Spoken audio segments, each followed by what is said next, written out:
जय हिंद प्यारे साथियों जी, आप सभी का स्वागत है रफ्तार सीरीज चैनल पर। अगर आप हमारे चैनल पर नए हो तो चैनल को लाइक और सब्सक्राइब करना ना भूलें।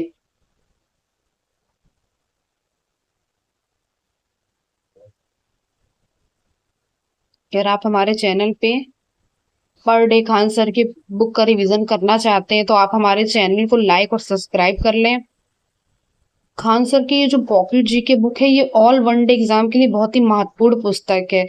आपका रेलवे हो गया, एसएससी हो गया, बैंकिंग हो गया, बिहार पुलिस हो गया, बिहार दरोगा हो गया, यूपी पुलिस एग्जाम हो गया, ये सभी एग्जाम के लिए बहुत ही महत्वपूर्ण पुस्तक है। तो आप लोग इसको जरूर पढ़े, इससे एग्जाम में जरूर प्रश्न पूछे जाएंगे। तो आइए हम पढ़ते हैं प्राचीन भारत, और आप हमारे चैनल को सपोर्ट करें। तो आइए हम पढ़ते हैं प्राचीन भारत। प्राचीन भारत, प्राचीन भारतीय इतिहास के स्रोत। प्राचीन भारतीय इतिहास के स्रोत। प्राचीन भारतीय इतिहास के स्रोत। प्राचीन भारतीय इतिहास के स्रोत। पुरातात्विक स्रोत, साहित्यिक स्रोत, विदेशी यात्रियों के विवरण, धार्मिक साहित्य और लौकिक साहित्य। पुरातात्विक स्रोत।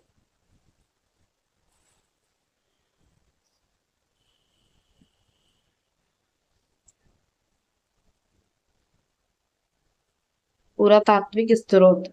अभिलेख। पुरातात्विक स्रोतों के अंतर्गत सर्वाधिक महत्वपूर्ण स्रोत अभिलेख हैं। अभिलेख पाषाण पाषाण शिलाओं, स्तंभों, तामपत्रों, दीवारों, मुद्राओं पर उत्खनित है, तथा अभिलेखों के अध्ययन को एपिग्राफी कहते हैं। क्या कहते हैं अभिलेख के अध्ययन को? देखिए, ये एग्जाम में बार बार प्रश्न पूछे जाते हैं कि अभिलेखों के अध्ययन को एपिग्राफी कहते हैं। पूछ लेगा आपसे कि अभिलेख के अध्ययन को क्या कहते हैं, तो एपिग्राफी कहते हैं। तो जो क्वेश्चन इंपॉर्टेंट है, आप लोग उस पर विशेष ध्यान दीजिए। सर्व प्राचीन अभिलेख मध्य एशिया के 1400 ईस्वी पूर्व बोगजकोई अभिलेख नामक स्थान से मिले हैं। इनमें इंद्र, मित्र, वरुण और नासत देवताओं के नाम मिलते हैं। जबकि भारत में सबसे प्राचीन अभिलेख अशोक के हैं, जो 300 ईस्वी पूर्व के लगभग हैं। ठीक है, भारत में सबसे प्राचीन अभिलेख अशोक के, जो 300 ईस्वी पूर्व के लगभग है। भारतीय पुरातत्व विभाग का जनक सर एलेक्जेंडर कनिंघम को कहा जाता है। भारतीय पुरातत्व विभाग का जनक किसे कहा जाता है? अगर मान लीजिए आपसे एग्जाम में पूछ लिया कि बताइए भारतीय पुरातत्व विभाग का जनक किसे कहा जाता है, तो आप लोग वहां पर ऑप्शन में क्या लगा कर आएंगे? सर एलेक्जेंडर कनिंघम को कहा जाता है। तथा भारतवर्ष का सर्वप्रथम उल्लेख हाथी गुफा अभिलेख में मिलता है। तथा भारतवर्ष का जो सर्वप्रथम उल्लेख है वो हाथी गुफा अभिलेख में मिलता है। आप लोग ये सब चीज जो इम्पोर्टेंट है, आप लोग इसमें विशेष रूप से आप इसको याद करके ही रखिएगा, ताकि एग्जाम में आप लोग को काफी इससे मदद मिल सके। तो आइए हम पढ़ते हैं। यवन राजदूत हेलियोडोरस, पढ़िए। यवन राजदूत हेलियोडोरस का बेसनिगर विदिशा से गरुड़ स्तंभ लेख प्राप्त होता है, जिसमें भगवत दर विकसित होने का प्रमाण मिलता है। यवन राजदूत हेलियोडोरस का बेसनगर विदिशा से गरुड़ स्तंभ लेख प्राप्त होता है, जिसमें मध्य भारत में भगवत धर्म विकसित होने का प्रमाण मिलता है। दुजबिक सब का सर्वप्रथम उल्लेख सौगोरा अभिलेख में मिलता है। किसमें मिलता है? दुजबिक सब का जो सर्वप्रथम उल्लेख है वो सौगोरा अभिलेख में मिलता है। आप लोग इसको याद रखिएगा कि दुजबिक सब का सर्वप्रथम उल्लेख सौगोरा अभिलेख में मिलता है। एरण मध्य प्रदेश से प्राप्त वारा भगवान पर हुड़राज तोरमाड़ का लेख अंकित है। एरण मध्य प्रदेश में प्राप्त वारा भगवान पर हुड़राज तोरमाड़ का लेख अंकित है। तथा सती प्रथा का पहला लिखित साक्ष्य, ठीक है, जो एरण मध्य प्रदेश में, उसमें सती प्रथा का पहला लिखित साक्ष्य मिलता है। ये भी एग्जाम में बार बार प्रश्न बनते हैं, तो आप लोग ध्यान दीजिएगा। एरण सती प्रथा का पहला लिखित साक्ष्य। रेशम बुनकर की श्रेणियों की जानकारी मंदसौर अभिलेख से प्राप्त होती है। रेशम बुनकर की श्रेणियों की जानकारी किससे प्राप्त होती है? मंदसौर अभिलेख से। आप लोग याद रखिएगा। Doctor DR. भंडाकर ने अभिलेखों के अध्ययन के आधार पर मौर्य शासक अशोक का इतिहास लिख दिया। तो डॉक्टर डी.आर. भंडाकर ने क्या किया था? अभिलेखों के अध्ययन के आधार पर मौर्य शासक अशोक का इतिहास लिख दिया। ठीक है, एग्जाम में पूछ लेगा आपको कि डॉक्टर डी.आर. भंडाकर ने अभिलेखों के अध्ययन के आधार पर क्या किया था? तो मौर्य शासक अशोक का इतिहास लिख दिया। प्राचीन भारत के राजाओं को प्रशंसा से रचित शिलालेख क्या है? प्रशस्ति है। जो प्राचीन भारत के राजाएं हैं उनकी जो प्रशंसा से रचित शिलालेख, उनकी जो प्रशंसा से रचित शिलालेख कौन से हैं? प्रशस्ति हैं।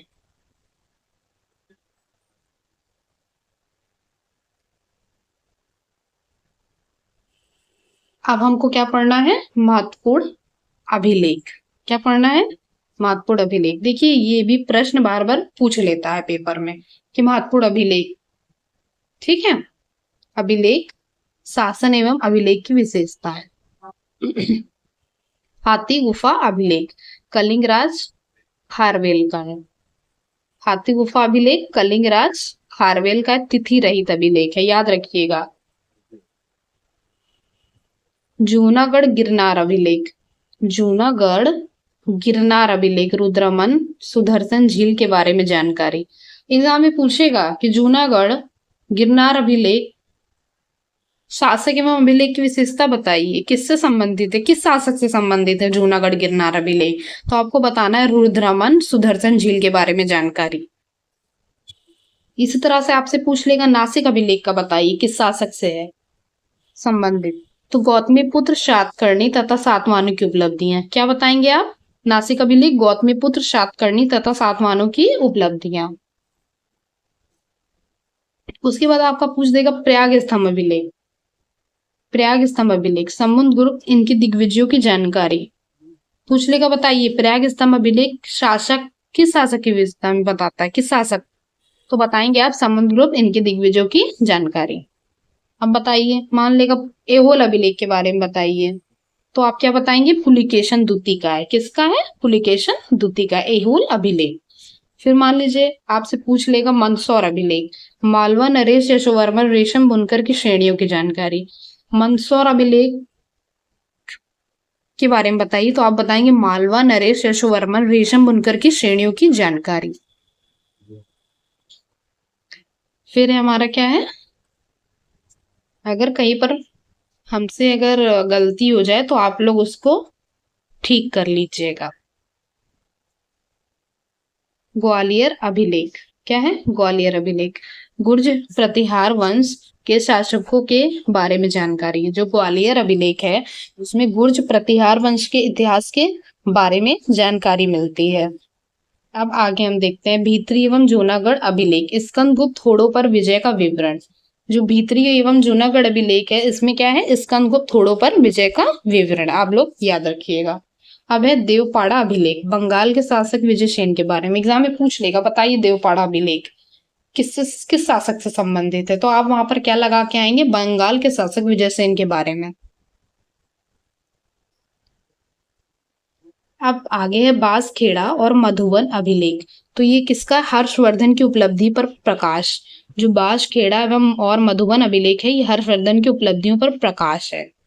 ठीक। अब है बालघाट एवं कार्ले अभिलेख, तो बालघाट एवं कार्ले अभिलेख जो है ये सातवाहनों की उपलब्धियां। क्या है? सातवाहनों की उपलब्धियां। फिर है अयोध्या अभिलेख शुंगों की उपलब्धियां। अयोध्या अभिलेख जो है क्या है? ये शुंगों की उपलब्धियां। पूछ लेगा कि बताइए अयोध्या अभिलेख क्या है, तो आप बता देंगे शुंगों की उपलब्धियां। फिर आपसे पूछ लेगा भरूच अभिलेख, तो उसमें आपको लगाना है शुंग नरेड़ खुद होने से शुंगों द्वारा निर्मित है। भरूच अभिलेख शुंग नरेड़ शब्द खुद होने से शुंगों द्वारा निर्मित। देखिए मोस्ट इंपॉर्टेंट है एरण अभिलेख भानुगुप्त। एरण अभिलेख तो शासक भानुगुप्त सती प्रथा का पहला लिखित साक्ष्य। एरण अभिलेख भानुगुप्त सती प्रथा का पहला लिखित साक्ष्य। आप लोग को अच्छे से याद हो जाए इसलिए हम एक ही लाइन को रिपीट करके समझा रहे हैं कि आप लोग एग्जाम में आसानी से क्वेश्चन को अटेम्प्ट कर सके।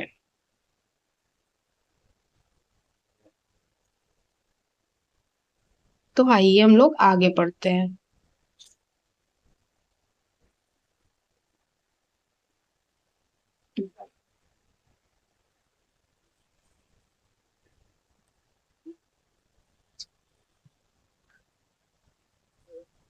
सिक्के, क्या पढ़ना है हम लोगों को? सिक्कों के अध्ययन को मुद्रा शास्त्र कहते हैं। पुराने सिक्के तांबे, चांदी, सोने और शीशे धातु के बनते थे, जबकि प्राचीनतम सिक्कों को आज सिक्के कहा जाता था। इसी को साहित्य में कर्षण कहा जाता था। सर्वप्रथम सिक्कों पर यवन शासकों ने लेख लिखने का कार्य किया। ठीक है। कनिष्क से सिक्कों से उसका बौद्ध धर्म का अनुयायी होना प्रमाणित होता है। इंडो यूनानियों तथा इंडो सीस्थियन शासकों के इतिहास के प्रमुख स्रोत क्या हैं? सिक्के हैं। जो इंडो यूनानी और इंडो सीस्थियन शासकों के इतिहास के प्रमुख स्रोत पूछ लेगा तो क्या बताएंगे आप? सिक्के हैं, बता दीजिएगा पेपर में। अब आरंभिक सिक्के अधिकतर चांदी के होते हैं, जबकि तांबे के सिक्के बहुत कम थे। ठीक है। ये सिक्के क्या कहलाते हैं? पंचमार सिक्के। पूछ लेगा तो क्या बोलेंगे आप लोग? ये सिक्के पंचमार सिक्के कहलाते हैं।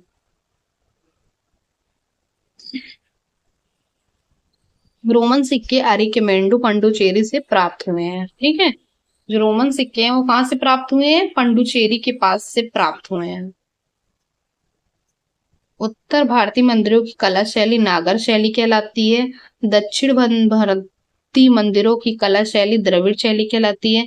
जबकि दक्षिणयान के वे मंदिर जिनमें नागर और द्रविड़ दोनों शैलियों का प्रयोग होता है वो क्या कहलाते हैं? बेसर शैली के मंदिर। क्या कहलाते हैं? बेसर शैली के मंदिर। ये आप लोग याद रखिएगा।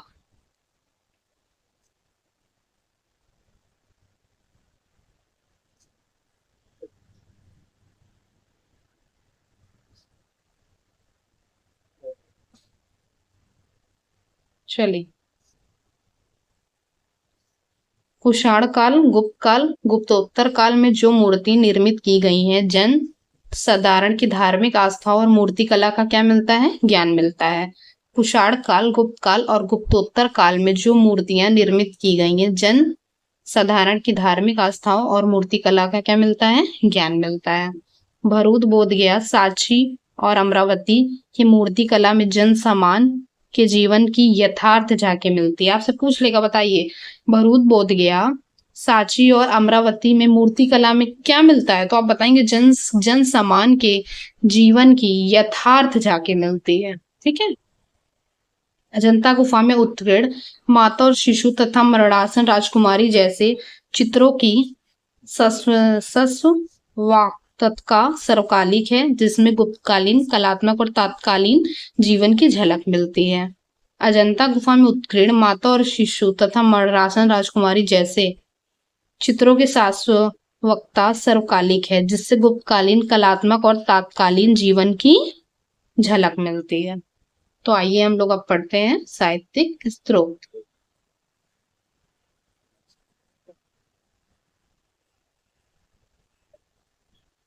चलिए, तो आइए पढ़ते हैं साहित्यिक स्रोत। वैदिक साहित्य, इसके अंतर्गत वेदों तथा संबंधित उससे संबंधित ग्रंथ, पुराण, महाकाव्य, स्मृति आदि हैं। भारत के सबसे प्राचीन ग्रंथ का वेद का शाब्दिक अर्थ क्या है? ज्ञान है। श्रवण परंपरा में सुरक्षित होने के कारण इसे श्रुति भी कहा जाता है। वेदों के संकलन करता महर्षि कृष्ण वेद व्यास को माना जाता है। वेद कुल 4 है: ऋग्वेद, सामवेद, यजुर्वेद तथा अथर्ववेद। ध्यान दीजिएगा, फिर से एक बार आपको रिपीट कर रहे हैं, इससे क्वेश्चन आते हैं।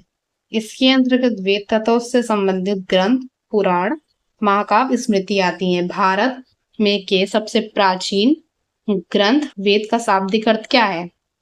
क्या है बताइए? ज्ञान है। श्रवण परंपरा में सुरक्षित होने के कारण इसे क्या कहा जाता है? श्रुति कहा जाता है। श्रवण परंपरा में सुरक्षित होने के कारण इसे श्रुति कहा जाता है। वेदों के संकलनकर्ता कौन है? महर्षि कृष्ण वेद व्यास को भी माना जाता है। वेद कुल 4 है: ऋग्वेद, सामवेद, यजुर्वेद तथा अथर्ववेद। आपसे पूछ लेगा वेद कुल कितने हैं, तो आप 4 ही बताइएगा: ऋग्वेद, सामवेद, यजुर्वेद तथा अथर्ववेद। ऋग्वेद, ब्राह्मण साहित्य में सबसे प्राचीन ग्रंथ ऋग्वेद है। जो ब्राह्मण साहित्य में सबसे प्राचीन ग्रंथ कौन सा है? ऋग्वेद है। ऋग में ऋग का अर्थ चरणों तथा छंदों तथा चरणों से मुक्त यंत्र होता है। ऋग का अर्थ क्या है? छंदों तथा चरणों से मुक्त यंत्र। रचनाओं के क्रमबद्ध ज्ञान के संग्रह को ऋग्वेद कहा जाता है। पूछ लेगा, ऋचाओं के क्रमबद्ध ज्ञान के संग्रह को क्या कहा जाता है? तो ऋग्वेद कहा जाता है। इसमें 10 मंडल, 10,2800 सूक्त, 10,462 रचनाएं हैं। इसमें 10 मंडल हैं, 10,2800 सूक्त हैं, 10,462 रचनाएं। वेद के ऋचाओं को पढ़ने वाले को ऋषि को क्या कहते हैं? होत्री कहते हैं। पूछ लेगा, वेद की ऋचाओं को पढ़ने वाले को क्या कहते हैं? ऋषि को। तो क्या कहते हैं? होत्री कहते हैं।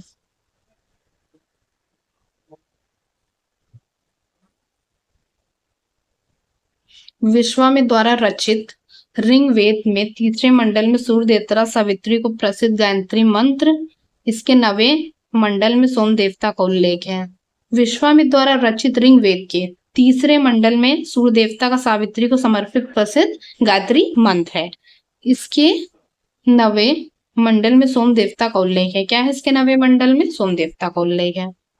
बाद में जोड़े गए 10वें मंडल में पहली बार शूद्रों का उल्लेख किया गया। जो बाद में 10वें मंडल जोड़े गए उसमें किसका उल्लेख किया गया है? शूद्रों का उल्लेख किया गया है, जिसे पुरुष सुख कहा गया है। क्या कहा गया है? जिसे पुरुष सुख। इनकी 4 वर्ण है। क्या है? 4 वर्ण है, ब्राह्मण, क्षत्रिय, वैश्य तथा शूद्र। आदि पुरुष ब्रह्मा के कर्मस्य मुख्य भुजा जंघों चरणों से उत्पन्न हुए। ऋग्वेद में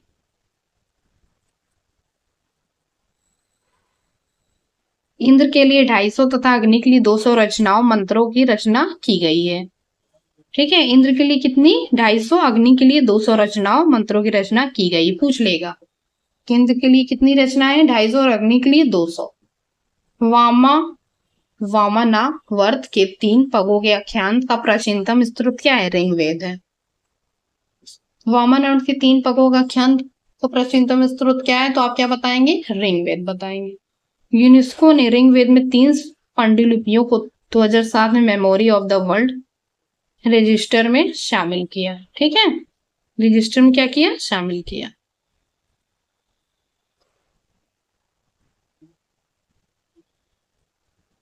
चलिए आइए तुम लोग पढ़ते हैं यजुर्वेद। क्या पढ़ेंगे? यजुर्वेद। यजुर्वेद का अर्थ दिया गया, यजुर्वेद में यज्ञों के नियमों एवं विधि विधानों का संकलन मिलता है। वैदिक मंत्रों के संग्रह यजुर्वेद में बताए गए हैं। यह एक वैदिक अनुष्ठान से संबंधित है। यजुर्वेद में मंत्रों का उच्चारण करने वाले पुरोहित को क्या कहते हैं? अथर्वयो कहलाता है। एक ऐसा वेद जो गद और पद दोनों शैली में है। यजुर्वेद कर्मकांड प्रधान है। इसके 2 भाग हैं, कृष्ण यजुर्वेद, शुक्ल यजुर्वेद। ध्यान दीजिए, हम आपको समझा रहे हैं। यजुर्वेद का अर्थ क्या है? यज्ञ है। क्या है? यज्ञ है। पूछ लेगा एग्जाम में, यजुर्वेद का अर्थ बताइए, तो यज्ञ ही बताइएगा। यजुर्वेद में यज्ञों के नियमों एवं विधि विधानों का संकलन मिलता है। क्या मिलता है यजुर्वेद में? विधि विधानों का संकलन मिलता है। वैदिक मंत्रों के संग्रह को क्या कहते हैं? वैदिक मंत्रों के संग्रह को यजुर्वेद में बताए गए हैं। यह वैदिक अनुष्ठान से संबंधित है। किससे संबंधित है? वैदिक अनुष्ठान से संबंधित है। यजुर्वेद में मंत्रों के उच्चारण करने वाले को पुरोहित को अथर्वयो कहते हैं। क्या कहते हैं?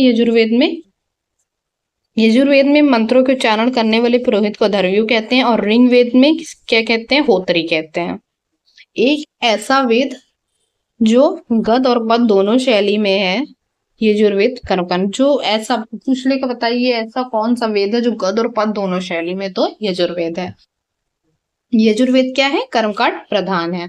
देखिए, हम आप लोग को समझाएंगे भी रिलेट करके, ताकि आप लोग को एग्जाम में आसानी से आप लोग क्वेश्चन को सॉल्व कर पाए और अच्छे से याद रख सके। तो आप लोग हमारे चैनल पर बिल्कुल भी जुड़ना ना भूलें।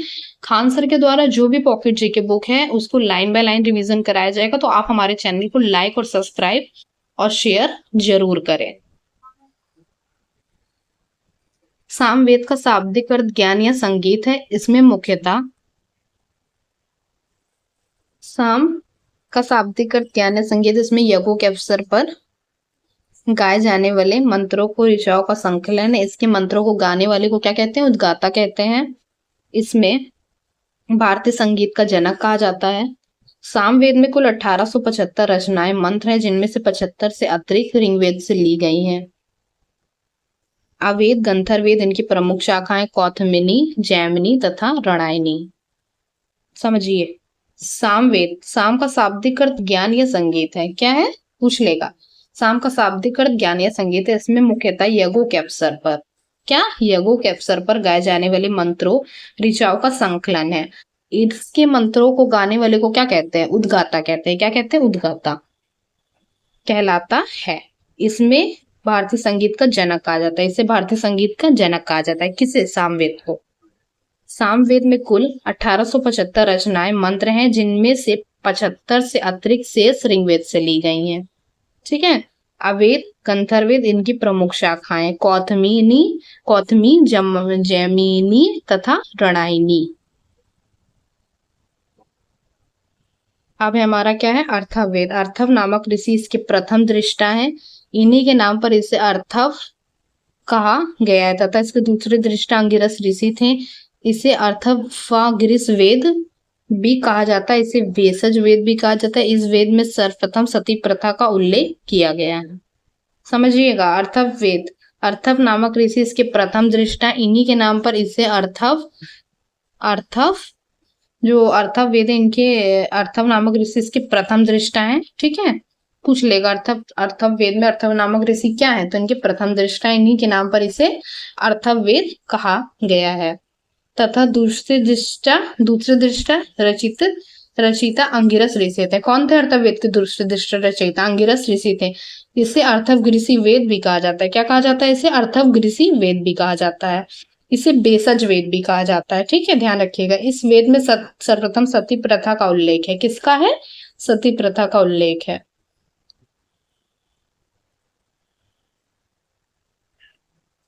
इसकी रचना सबसे अंत में हुई है। जिसमें 20 कांड, 731 सूत्र, 5987 मंत्र हैं। इसमें लगभग 1200 मंत्र ऋग्वेद से उद्गृत हैं। इसकी रचना सबसे अंत में हुई है। इसमें कुल 20 कांड, 731 सूत्र, 5987 मंत्र हैं। इसके लगभग 1200 मंत्र ऋग्वेद से उद्गृत हैं। देखिए, अगर आप लोग को वीडियो पसंद आ रहा है तो लाइक, सब्सक्राइब और कमेंट में जरूर बताएं। ठीक है, ये हमको वीडियो पसंद आ रहा है। आप पर डे आप वीडियो लेकर आइए। ठीक है, कमेंट और लाइक और शेयर सब्सक्राइब करना बिल्कुल ना भूलें। आइए, तो यह एक भौतिकवादी वेद है। इसमें समान मनुष्य के विचारों तथा अंधविश्वासों का विवरण मिलता है। इनमें जादू, टोने, टुटके का उल्लेख किया गया है। इसमें चिकित्सा पद्धतियों व औषधियों का उल्लेख किया गया। इसका उपवेद शिल्पवेद है। क्या है इसका उपवेद? शिल्पवेद है। इस वेद में आर्यों एवं अनार्यों सभ्यता एवं संस्कृति का प्रभाव दिखाई देता है। क्या? अर्थवेद में, वेदों में आर्यों तथा अनार्यों सभ्यता एवं संस्कृति को प्रभाव देता है। ध्यान रखिएगा, याद रखिए आप लोग जो हम बता रहे हैं आपको। अर्थव में परीक्षित को कुरुओं का राजा कहा जाता है। इसमें सभा एवं समिति की को प्रजापति की 2 पुत्रियां कहा गया है। पृथ्वी सूक्त अर्थव तथा प्रतिनिधि सूक्त माना जाता है। अर्थवेद को परीक्षित को कुरुओं का राजा कहा जाता है। इसमें सभा एवं समिति को प्रजापति की 2 पुत्रियां कहा गया है। पृथ्वी सूक्त को अर्थवेद का प्रतिनिधित्व सूक्त माना जाता है। इसके वेद एक एक उपवेद भी हैं। 4 वेदों के एक एक उपवेद भी हैं। ऋग्वेद का क्या है? आयुर्वेद है। सामवेद का क्या है? गंधर्वेद है। फिर इसके बाद क्या है आपका? यजुर्वेद का क्या है? धनुर्वेद है। अर्थवेद का क्या है? अर्थशास्त्र है। देखिए, रिपीट कर रहे हैं हम। आयुर्वेद का क्या है? सामवेद। गंधर्वेद का, गंधर्वेद का क्या है बताइए? Yajurveda, sorry sorry sorry sorry sorry sorry mistake हो गया, ध्यान दीजिएगा आप लोग दोबारा। चारों वेदों का एक एक उपवेद भी है। ऋग्वेद का क्या है? आयुर्वेद है। सामवेद का गंधर्वेद है। यजुर्वेद का धनुर्वेद है। अर्थवेद का क्या है? अर्थशास्त्र है।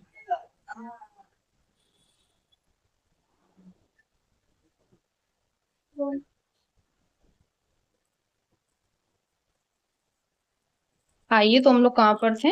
ब्राह्मण साहित्य। क्या पढ़ेंगे अब हम लोग? ब्राह्मण साहित्य। आइए, ब्राह्मण साहित्य, इनकी रचना वैदिक साहित्यों की व्याख्या करने हेतु सरल गद्य में की गई है। ब्रह्मा का अर्थ है यज्ञ। क्या है? ब्रह्मा का अर्थ क्या है? यज्ञ है। अतः यज्ञों के विषयों को प्रतिपादित करने वाले ग्रंथ ब्राह्मण ग्रंथ कहलाते हैं। ऐत्रेय में राज अभिषेक के नियम एवं प्राचीन राजाओं के नाम दिए गए हैं। शतपथ ब्राह्मण में गंधार, शैल, कैकेय, कुरु, पांचाल, कौशल, विधि आदि राजाओं के नाम मिलते हैं। ठीक है। इनकी रचना वैदिक साहित्यों की व्याख्या करने हेतु किसमें की गई है? सरल गद्य में की गई है। ब्रह्मा का अर्थ यज्ञ है, अतः यज्ञों के विषयों को प्रतिपादित करने वाले ग्रंथ क्या कहलाते हैं? ब्राह्मण ग्रंथ कहलाते हैं।